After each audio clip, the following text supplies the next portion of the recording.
कह सकते हैं कि स्वतंत्र रूप से ही मैंने जिला परिषद का चुनाव लड़के किया था। मैं 2010 से ही आया राजनीति में, यहाँ जिला परिषद का चुनाव लड़ा और जीता। तब से मैं सेवा में यहाँ लगा हुआ हूँ और वहीं से मेरा राजनीति का शुरुआत था। उसी दरमियान में बाबूलाल मरांडी जी, जो झारखंड विकास मोर्चा के पहले केंद्रीय अध्यक्ष थे, उन्होंने मेरा कार्यकलाप को देखते हुए मुझे पार्टी में शामिल कराया। देवघर में भी मूल रूप से देखिए पानी का समस्या, बहुत ज्यादा समस्या, शहरी क्षेत्र जैसे आप देख रहे हैं, मंदिर और अगल बगल का जो क्षेत्र है। नमस्कार, बहुत बहुत स्वागत है आप सभी का केलांचल टाइम्स पर। मैं हूं आपके साथ सपना ठाकुर। झारखंड में विधानसभा चुनाव नजदीक है और उम्मीद जताई जा रही है कि सितंबर माह के अंतिम सप्ताह में चुनावी बिगुल कभी भी बच सकता है और अभी से ही संभावित प्रत्याशी सभी दल के अपने अपनी दावेदारी करने में जुटे हुए हैं। तो वहीं इसी कड़ी में हमारी केलांचल टाइम्स की टीम पहुंची देवघर, जहां टीम ने भाजपा नेता संतोष पासवान से खास मुलाकात की। चुनाव को लेकर क्या कुछ कहा संतोष पासवान ने, देखिए खास रिपोर्ट। नमस्कार, आप देख रहे केलांचल टाइम्स और मैं हूं नंदन झा। झारखंड में जैसे जैसे दिन बीतता जा रहा है वैसे वैसे नेताओं की धड़कनें भी बढ़ती जा रही। यूं कहें क्योंकि सभी पार्टी में संभावित प्रत्याशियों की लंबी लिस्ट है और उस लिस्ट में सब लोग ये उम्मीद कर रहे हैं हमारा तो टिकट पक्का है और जब टिकट की घोषणा होगी तो किसी एक का होगा। इसी वजह से सभी नेताओं की धड़कनें तेज है। इसी कड़ी में हम लोग पहुंचे हैं झारखंड के बाबा नगरी देवघर विधानसभा, जहां से इस बार संभावित प्रत्याशियों की रेस में संतोष पासवान जी पूर्व में 2 बार चुनाव लड़ चुके हैं और यूं कहें कि कांग्रेस होते हुए, जेवीएम होते हुए, आजसू होते हुए भाजपा में मोदी जी में आस्था रखकर भाजपा को उन्होंने ज्वाइन किया। संतोष पासवान जी हमारे साथ हैं, बात करेंगे राजनीतिक परिचय का, व्यक्तिगत परिचय का और चुनावी मुद्दे। कैसे संतोष जी? जी नमस्कार, बहुत बहुत धन्यवाद। लंबी पार्टियों की लिस्ट है आपके ऊपर, अनेकों पार्टी में रहे, अब भाजपा में आए। नहीं, ऐसी बात नहीं है। राजनीति का शुरुआत हमारा, कह सकते हैं कि स्वतंत्र रूप से ही मैंने जिला परिषद का चुनाव लड़के किया था। कितने वोट से जीते 2010 से। उस समय 12 पंचायत हुआ करता था, तो अच्छा वोट हमको हर समय जिला परिषद में, बाद में फिर 8 पंचायत हुआ। 17-18 हजार वोट हमारा 8 पंचायत में ही आता है और लगातार तीसरी बार प्रतिनिधित्व मैं यहाँ भी कर रहा हूँ। पिछले पिछले बार मैं यहाँ जिला परिषद का उप चेयरमैन भी रहा, वाइस चेयरमैन 7 साल, और अभी महिला सीट होने की वजह से मेरी माता जी मेरी जगह पे। आप समझ सकते हैं इनकी माता जी अभी जिला परिषद में प्रतिनिधित्व कर रही हैं, तो जनता का विश्वास इन पर है। संतोष जी राजनीति में कब आए?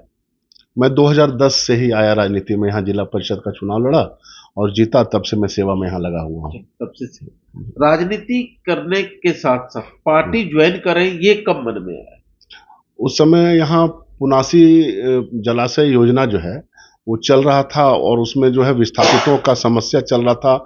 उनका मुआवजा से लेकर के, पुनर्वासन से लेकर के, नौकरी संबंधित जो समस्या था उसको लेकर के आंदोलनरत हुए हम यहाँ पर।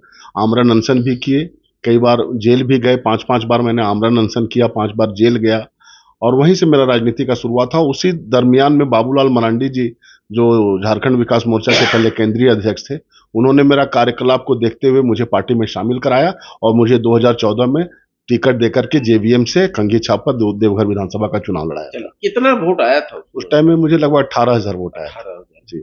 उसके बाद जेवीएम में किन किन पदों पर रहे आप?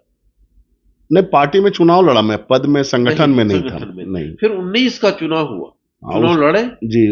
उस टाइम में मैं सुदेश महतो जी के साथ में आजसू से चुनाव लड़ा। आजसू से चुनाव, उसमें कितना मत लाए?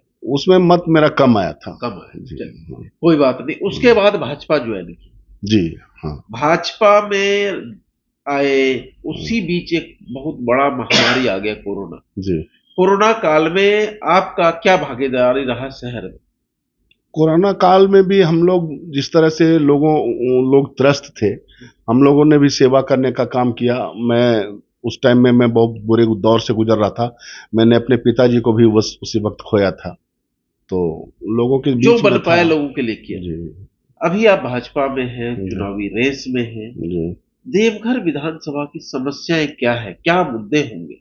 देवघर में भी मूल रूप से देखिए पानी का समस्या बहुत ज्यादा समस्या, शहरी क्षेत्र जैसे आप देख रहे हैं, मंदिर और अगल बगल का जो क्षेत्र है, यहाँ पे पानी का मूल रूप से समस्या है। लेकिन पानी का समस्या का भी समाधान बहुत जल्द होने वाला है, क्योंकि काम पूरी तेजी से चल रहा है। पुनासी जलाशय योजना से जो है पाइपलाइन बिछ रहा है और पानी शहर को हम लोग बहुत जल्दी देने जा रहे हैं। पानी दूसरा, यहाँ सबसे ज्यादा समस्या मेरे को लगता है कि ट्रैफिक का बहुत ज्यादा समस्या है। देवघर मुझे बोलते हुए अच्छा नहीं लगता है, लेकिन देवघर का शहर का जो ट्रैफिक व्यवस्था मुझे लगता है सबसे गंदा तरीका से यहाँ पे लोग ट्रैफिक को ये करते हैं। यहाँ का कोई नियम कानून फॉलो नहीं करता है, और ट्रैफिक के भी जो पदाधिकारी वो सिर्फ अपना रसीद काटने में और चालान काटने में लगे रहते हैं, और ध्यान इन लोगों को ट्रैफिक को कैसे दुरुस्त करें, कंट्रोल करें, इस पर ध्यान प्रशासन का नहीं रहता है। तीसरा, बहुत तरह की समस्या है। किसान लोग को पानी का मेन समस्या, ग्रामीण इलाके में पीने की पानी की समस्या है, सिंचाई का, पेयजल का तो बहुत भारी समस्या है, सिंचाई का पानी का भी समस्या है, बेरोजगारी का समस्या है। युवाओं का यहाँ जसीडीह इंडस्ट्रियल एरिया है,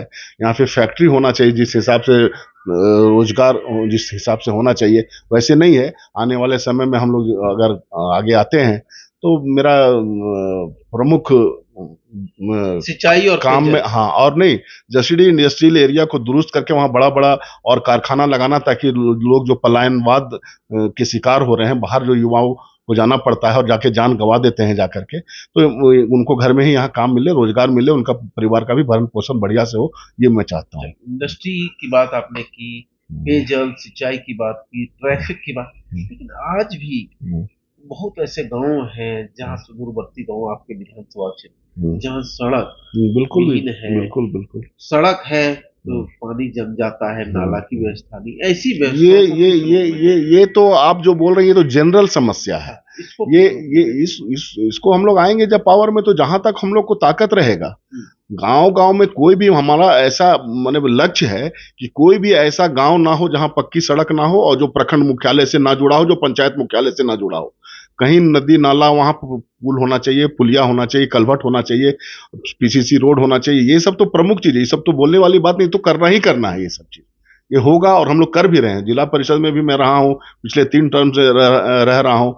नाला का सुविधा, पीसीसी का सुविधा, चापाकल का, ये सब मैं करते आया हूँ और आगे भी अनवरत मेरा जारी है। ये सीट यूं कहें, कैसे ये संतोष पासवान इस सीट पे कैसे समीकरण सेट करेंगे जी?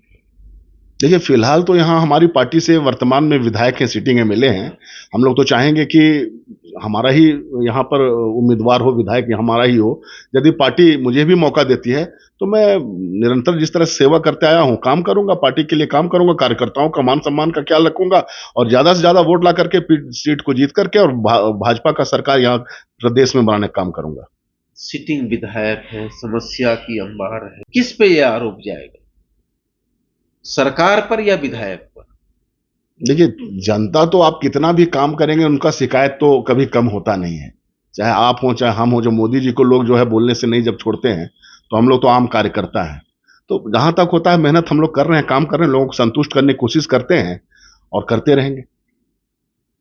चुनावी रेस में है अगर भाजपा, क्योंकि भाजपा किसी एक को या हर पार्टी किसी एक को ही प्रत्याशी बनाता है, उसमें लंबी लिस्ट है, संतोष पासवान है और लोग, अगर उसमें से संतोष पासवान पे अगर पार्टी दाव नहीं खेलती और पार्टी कहती है वेट करें, तो संतोष पासवान अपने समर्थकों का सम्मान रखेंगे, अपने कार्यकर्ताओं का सम्मान रखेंगे, पार्टी का सम्मान? नहीं, मैं तो पार्टी के साथ में हूं, तन मन धन से मैं पार्टी के साथ में हूं।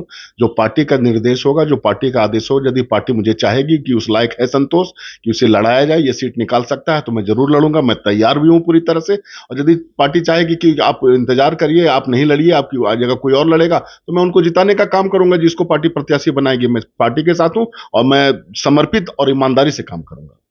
लेकिन बात है, कार्यकर्ता भी तो आपका अपना है, जिसको आपने सींचा है, उनका सम्मान कैसे करें? ठीक है, कार्यकर्ता भी है तो वो तो भारतीय जनता पार्टी का ही कार्यकर्ता है, उन लोगों का भी वही रहेगा कि जो पार्टी का आला कमान का निर्देश होगा उसका हम लोग सब पालन करें। इनका कहना है पार्टी का कार्यकर्ता है, मेरा कोई कार्यकर्ता नहीं है, पार्टी का कार्यकर्ता है और पार्टी के आदेश का मैं पालन करूंगा। पार्टी जिस काम में मुझे लगाएगी मैं वो काम करके दिखाऊंगा। मेरा एक ही सपना है, झारखंड में भारतीय जनता पार्टी का सरकार बने और कैसे 81 की विधानसभा में एक देवघर का भी प्रतिनिधित्व भाजपा करे, ये मेरी सोच है, ना कि पार्टी से बगावत मेरी सोच है। मैं पार्टी के लिए काम कर रहा हूं। मोदी जी के कार्यशैली को देखकर पार्टी में आया हूं, तो उनके हाथों को मजबूत करना मेरी प्राथमिकता है। संतोष पासवान एक कार्यकर्ता है, कार्यकर्ता ही रहेगा। अगर पार्टी विश्वास करती है, विश्वास जताती है तो अच्छी बात, नहीं जताती है, मुझे उस लायक नहीं समझती, तो भी मैं कार्यकर्ता बन के पार्टी का सेवा करते रहूंगा। इसमें सेवा करने में कोई कमी नहीं रहेगी। संतोष पासवान पार्टी के साथ है। धन्यवाद।